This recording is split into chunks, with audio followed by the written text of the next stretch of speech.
안녕하세요. 체커에서 커리파이 만들고 있는 보안 담당하고 있는 박관순입니다. 반갑습니다. 네. 오늘 진짜 유익한 그 AWS 관련된 세션들 지금 많이 듣고 계신데 보니까 보안 세션이 별로 없는 것 같아요. 그래서 좀 뭔가 좀 뜻깊은 그 클라우드 네이티브와 관련되어 있는 데이터 보안에 대해서 오늘 좀 설명드리고 AWS 환경에서 얼마만큼 또 유연하게 그리고 많은 데이터들을 한눈에 볼 수 있는 그런 그 프로텍션 플랫폼이 어떻게 지금 진화하고 있는지 좀 설명을 드리도록 하겠습니다. 그럼 한번 시작해 볼까요? 네. 네 하고 대답하신 분들 감사하고요. 최근에 CWPP, CSPM, CIEM, CNAPP 이런 거 많이 들어보셨죠? 아마 한 번쯤은 다 들어보셨을 거고 좀 공부를 해보신 분들도 있으실 거고 또 클라우드 네이티브 시큐리티가 어떤 식으로 지금 발전하고 있는지 다들 또 궁금해 하실 것 같습니다. 일단 근데 제가 오늘은 그 많은 것들 중에 CDPP라는 거를 좀 소개하려고 합니다. CDPP는 클라우드 데이터 프로텍션 플랫폼의 약자예요. 그래서 지금 보시면 히스토리예요. 항상 뭐를 하더라도 클라우드 네이티브 시큐리티에 대한 뭐 히스토리라든지 암호화에 대한 히스토리라든지 뭐 이런 것들을 먼저 소개하잖아요.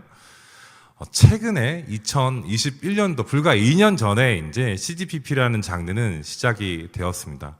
그리고 많은 정보가 없을 거예요. 그래서 어떤 곳에 CDPP가 포지셔닝을 하고 있고 또 기존에 많이 보셨던 CNAPP 같은 솔루션들과 어떤 차이가 있는지 좀 설명을 좀 드리도록 하겠습니다. 오른쪽에 보고 계신 게 가트너에서 정의한 내용들입니다. 아마 이 내용들은 결국 그 여러분들 뭐 다운로드 받으실 수 있게끔 될 것 같은데요. 보시면 CNAPP 같은 경우는 CWPP와 CSPM 두 가지가 합쳐진 거예요.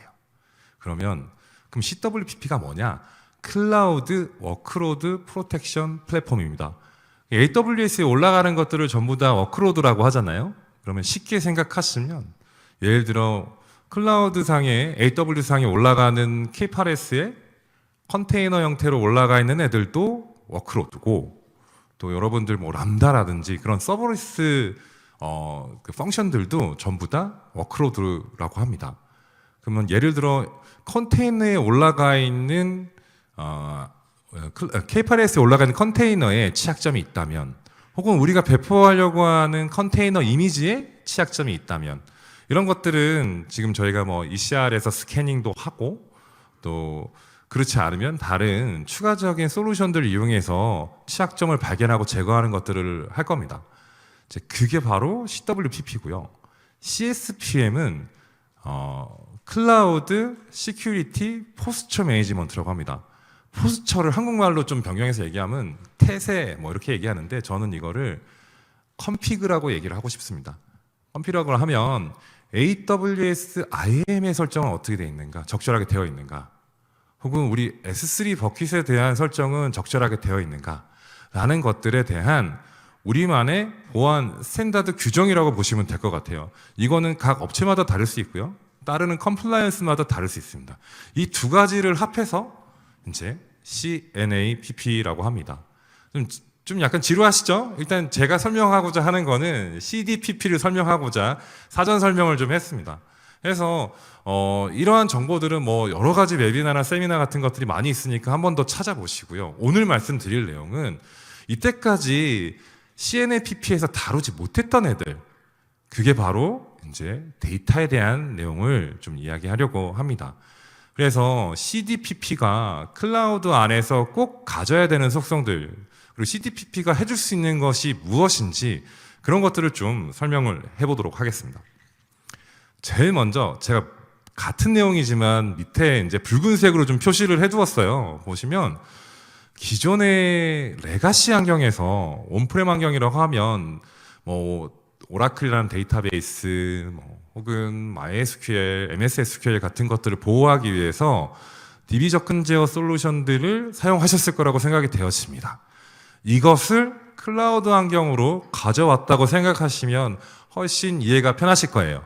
여기에 예전에는 우리가 데이터베이스만 관리를 했었지만 지금은 데이터베이스를 넘어서서 혹시 데이터 레이크, 또 데이터 웨어하우스, 혹은 S3 버킷 같은 오브젝트 스토리지 같은 것들까지도 다 데이터에 포함되지 않습니까? 그리고 오늘 대부분의 저희 커리 파일을 쓰고 계시는 고객분들은 AWS 쓰시는 고객이 95% 이상이에요, 사실. 근데 이제 멀티 클라우드 환경에서 메인으로 AWS 쓰시면서도 GCP나 애저 같은 것들도 쓰시는 그런 분들도 계실 거고, 또 사스 형태로 스노우플레이크라든지 데이터브릭스 같은 툴들, 그리고 또 BI 툴, 태블로, 비즈니스 인텔리전스에 대한 태블로 같은 것들을 쓰시는데, 이런 것들을 하나로 통합해서 데이터 접근 제어, 로깅, 그리고 워크플로우 전자결제, 이런 것들이 다 가능하다고 하면 믿으시겠습니까? 표정은 별로 좋지 않네요. 네, 이게 바로 그 컨셉입니다. 해서 지금 다양한 데이터 소스들을 한꺼번에 다 관리할 수 있다. 내가 데이터브릭스에 들어가서 접근 제어 설정을 하고, 또 스노우플레이크에 들어가서 로깅 설정을 따로 해야 되고, 내가 이 권한을 이 사람한테 줘야 되는데 한 번 들어갈 때마다 다른 콘솔에 들어가야 되고, 온온 누구고, 이런 것들을 개별적으로 애독 형태로 관리한다면 굉장히 힘들겠죠. 이거를 하나로 묶어주는 솔루션이 바로 CDPP입니다.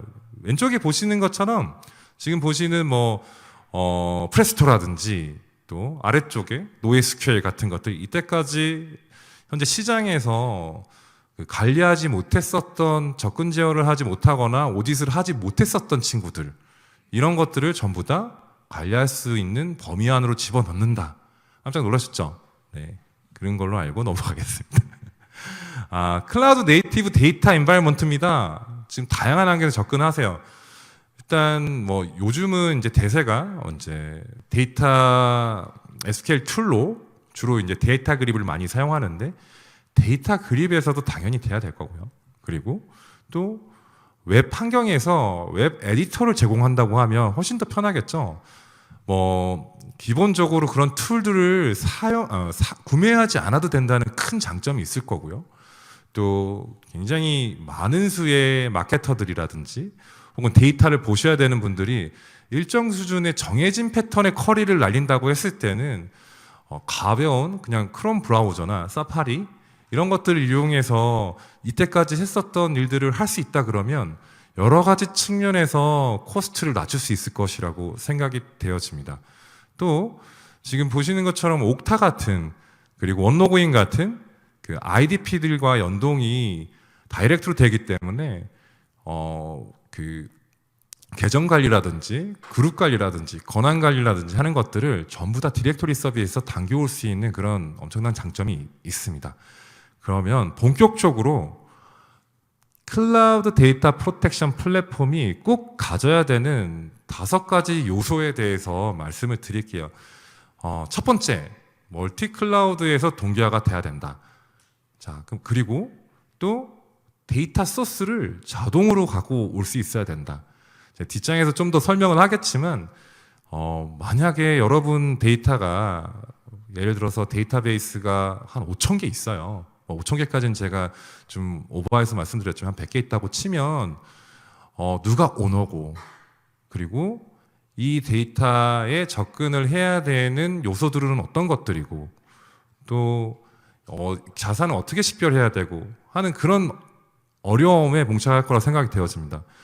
대부분의 그런 프로젝트를 진행하다 보면 그 자산을 식별하고 데이터를 찾아내는 데만 한 달 이상 걸리는 경우도 있습니다. 그런데 만약 우리가 AWS API를 이용해서 1분 만에 모든 데이터 소스들을 실시간으로 동기한다 그러면 엄청 편하시겠죠? 네, 그 편안함을 누리셔야 됩니다. 두 번째,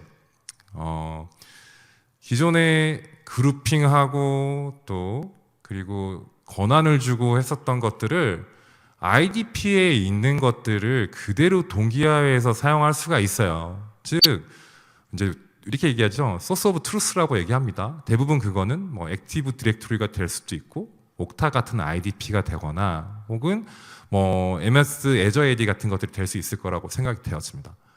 거기에 그룹에 매핑을 시켜 놓으면 자동으로 퀄리파이에서 그리고 클라우드 데이터 프로텍션 플랫폼에서 해당 내용을 가져갑니다. 굳이 하나씩 컨피그를 할 필요가 없겠죠. 또 세 번째, 민감 데이터 마스킹 정책. 이거는 흔히들 잘 아실 거라고 생각이 되어집니다. 뭐 기존의 주민번호라든지 혹은 뭐 신용카드 번호, 그리고 전화번호 등등등 주로는 이제 ISMSP에서 공고하고 있는 마스킹 정책들을 따라서 뭐 이런 가운데는 이제 별표 처리를 하고 전화번호 뒷자리 4개는 별표 처리하고 하는 것들의 정책들을 저희가 이제 전체 콘솔리데이티드 된 정책 하나로 이것들을 다 커버할 수 있게끔 제공한다. 이게 또 그 하나의 요소이고요. 또 네 번째는 이제 이 했던 모든 감사 로그들 그리고 알럿을 주는 것들이 지금 지키고 계신 컴플라이언스 맞게끔 예를 들면 전자금융 감독 규정이라든지 혹은 PCI DSS라든지 ISMS라든지 이런 것들에 다 맞춰서 여러분들이 좀 간편하게 그런 컴플라이언스를 준수하시면서 감사 및 경보들을 활용하실 수가 있습니다. 마지막 그리고 이런 모든 요청들을 또 전부 다 전자결제를 외부로 태워서 사용하신다고 하면 수동으로 하고 굉장히 복잡하겠죠. 사실상 불가능합니다. 그래서 대부분 여러분들 갖고 계시는 그루비어나 전자결제 시스템을 별도로 연동하는 작업들을 대부분 하실 거예요. 하지만 이제 클라우드 데이터 프로텍션 플랫폼에서는 이런 것들을 원샷으로 제공하는 것을 기본으로 하고 있습니다. 하나씩 좀 살펴볼게요. 클라우드 동기화 간단하게 말씀드렸지만 이게 이제 저희가 사물 SSO를 지원을 하고 그리고 스킴 형태의 이제 계정을 IDP에 생성을 하게 되면 자동으로 생성시키는 형태의 기능을 제공하고 있습니다. 이거는 뭐 기본적인 그 프로토콜을 그대로 따를 경우도 있고요. 그렇지 않은 경우에도 가능하게끔 이제 API를 제공하는 경우가 있습니다. 해서 클라우드 동기화는 여러분들이 쓰실 때 어떤 가장 이점이 있냐면 예를 들어 오로라 데이터베이스를 쓴다, 오로라 뭐 RDS를 쓴다. 그런데 그렇다고 했을 때 주로 이제 세컨더리 쪽에 엄청나게 많은 이제 오토 스케일링 데이터베이스가 늘어날 수 있어요. 그럴 때 이것을 수동으로 하나씩 등록해줘야 된다 그러면 엄청나게 귀찮겠죠. 근데 이게 자동으로 되고 또 이제 스케일이 다시 줄어들어서 없어졌을 때 그게 값이 남아있다 그러면 더 짜증나시겠죠. 이제 그런 것들을 하지 않으셔도 됩니다. 이게 바로 가장 큰 이득이라고 이제 말씀드릴 수 있을 것 같아요. 그리고 R백, 그리고 A백이라고 하지 않습니까? 좀 더 아까 얘기했던 것들을 확장을 좀 해드리면 A백 같은 경우는 어트리뷰션 베이스 액세스 컨트롤이에요. 그래서 이제 기존의 이제 R백은 그룹 단위로 권한을 줬다고 하면 그룹 단위 플러스 저희가 예를 들어 제가 이제 뭐 캔이라는 계정이 있다고 했을 때 거기에는 기본적으로 AD나 LDAP에서는 30여 개의 어트리뷰션을 제공합니다. 예를 들면 뭐 디비전, 디파트먼트 뭐 이런 것들이 있는데요. 거기에 디파트먼트에 만약 시큐리티 팀이다 라고 했을 때는 이런 권한을 줘 하는 그런 것들이 R백과 함께 그룹과 함께 어트리뷰션 베이스로도 굉장히 세세한 그런 역할 기반 그리고 또 속성 기반 액세스 컨트롤을 하실 수가 있다는 것입니다. 그리고 여기 보시면 이걸 하실 때 보면 뭐 DML이라든지 뭐 지금 굉장히 자세하게 지금 체크박스로 이제 보이시잖아요. 이런 것들 권한을 줄 때 또 하나는 NoSQL 같은 경우에는 예를 들어 몽고DB다. 그러면 이것과 동일한 형태의 통제가 되지 않습니다, 사실은. 근데 이제 이런 것들을 다 일괄적으로 파싱을 해서 동일한 형태로 컨트롤이 가능하게끔 만드는 것도 CDPP가 제공하는 가장 큰 이점 중에 하나라고 보시면 될 것 같아요. 자, 마스킹 같은 경우는 뭐 크게 다르지 않습니다. 이미 당연히 글로벌에 맞춰져 있는 뭐 다양한 나라의 프리셋들 제공돼야 될 거고요. 그리고 이런 것들이 이제 내부에서 쓰고 있는 특별한 마스킹 규칙이 있다고 했을 때는 커스텀을 해서 올릴 수 있는 그런 기능들도 꼭 필요하고, 또 이게 결국으로는 이제 ML 기반으로, 머신러닝 기반으로 좀 더 레귤라 익스프레션 정규 표현식을 넘어서는 그러한 기능을 제공하는 것도 지금 필요한 내용이고, 뿐만 아니라 CDPP가 가야 되는 방향이라고 보시면 될 것 같습니다. 또 오딧과 이제 알럿 같은 경우는 이제 대부분 컴플라이언스 이슈가 굉장히 많습니다. 이런 것들은 심, 뭐 스플렁크라든지 데이터독이라든지 뭐 아크사이트 이런 곳으로 대부분 시스로그들을 던져서 관리를 하고, 또 그런 시스템이 없다고 하더라도 독립적으로도 관리할 수 있게끔, 그리고 뭐 많이 쓰시는 슬랙이라든지 이런 것들과 연동해서 아주 편리하게 쓰실 수 있게끔 되어 있는 게 CDPP의 또 하나의 요소이고요.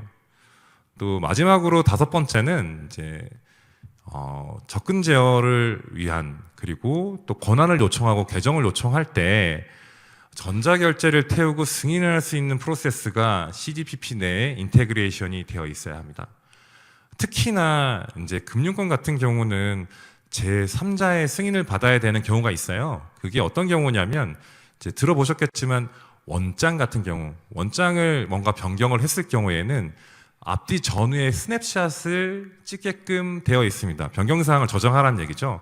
그런 것들을 관리할 수 있어야 되고, 또 테이블 단위로 그런 것들을 관리할 수 있어야지만 충분히 CDPP의 역할을 할 수 있다고 생각을 합니다. 이런 내용들이 이제 퀄리파이에서는 선두주자로서 제공이 되고 있고, 오늘 사실 뭐 저희 제품을 아예 소개하러 나온 것보다는 CDPP를 소개하기 위해서 제가 이 자리에 올라왔기 때문에 뭐 제품이 아주 특수적인 그런 내용들은 좀 빼고 좀 담백하게 좀 말씀을 드리도록 하겠습니다. 그러면 AWS랑 CDPP를 같이 썼을 때 어떻게 쓰면 가장 유용한가? 이 내용도 좀 전달 드리고 싶었어요. 이제 아까 말씀드렸듯이 이제 그러니까 세컨더리 쪽에 계속 늘어나는 것들, 이런 것들을 자동으로 싱킹하는 것들은 너무 큰 이제 리소스를 줄일 수 있기 때문에 꼭 좀 한번 보셨으면 하는 피처이고요. 그거 말고도 뭐 AWS 안에서도 AMI 이미지로 손쉽게 이제 그런 CDPP 솔루션들을 디플로이가 돼야 될 거고요. 그리고 컨테이너 환경도 당연히 지원이 돼야 되겠죠. 그래서 ECR에서 우리 뭐 취약점이라든지 이런 것들을 충분히 점검하고 배포될 수 있게끔 하는 것들, 그리고 이게 결국은 클라우드 와치 쪽으로 이런 내용들이 더 넘어가고, 또 여러분이 갖고 계시는 심이 있다고 하면 통합 상감 분석을 할 수 있게끔 하는 게 CWPP랑 그 다음에 CSPM 플러스 CDPP가 같이 어우러져서 상감 분석이 될 수 있는 게 가장 중점적인 역할이라고 볼 수 있겠습니다.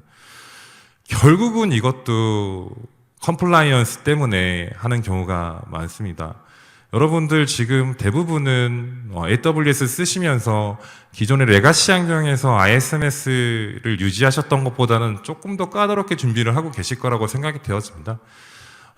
하지만 지난 1년 동안 저희 그 체커에서도 퀄리파이를 사용해서 지금 밑에 보시는 IS 27002, 27701, 그다음에 27017, 27018, 22301, PCI DSS, CSS 스타, ISMS-T 자랑 많이 하고 있는데요. 이제 이런 것들을 1년 내에 한꺼번에 다 정리를 깔끔하게 저희 제품을 통해서, 그리고 CDPP를 통해서 데이터 프로텍션에 대한 것을 한 방에 정리를 했습니다. 그리고 또 이 지금 컴플라이언스들은 SOC라든지 패드램프라든지 지금 글로벌에서 꼭 필요한 것들, 그리고 다양한 지금 스타트업들은 지금 미국에서 아예 셋업을 한 경우도 있으실 거고요. 그리고 또 한국에서 지금 미국인 북미나 뭐 일본 쪽으로 진출을 하시려고 하는 다양한 업체들이 있으실 건데, 그때도 지금 세상에 지금 존재하는 데이터 컴플라이언스에 관련해서는 전부 다 한꺼번에 다 관리를 하실 수 있고 인증을 받는데 아무런 이슈가 없다는 것을 좀 설명을 드리고 싶습니다.